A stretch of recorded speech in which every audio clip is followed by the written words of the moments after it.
ibandla or abantu or umuntu uKristu Jesu uNkulunkulu.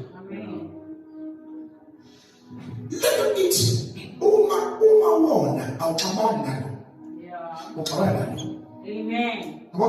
Alapha uma ungena esonweni awuxabani nalo. Kodwa nakuxabana naye. Bese kuthi uma lona egcwala unyaka fuzo qeda ngawo wona bese lo bathi baba no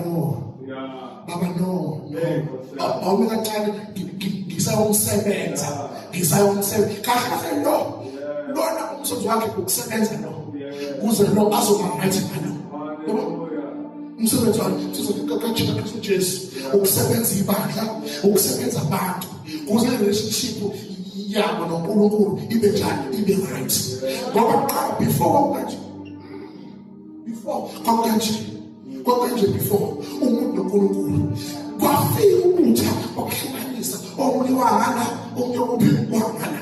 So manje lona uyi-amendment yalaba boku-2 yokuthi kuze laba boku-2 beswane kumele lo omlamleli amazibamba lomana amxhumanise lomana kusikhubeka impilo yokukhona ngaphandle kwadona asikwazi ukumbona lo ngoba yena osezele uJesu Kristu ukusimbona uNkulunkulu uyena noma sathandaza igama Jesu uJesu Kristu basuke ukuthandaza yethu ukuthandaza egameni likaJesu lona uNkulunkulu akahloniphi umuntu uhlonipha igama amela abantu likaJesu Kristu ukuthi wasithula ulosenzela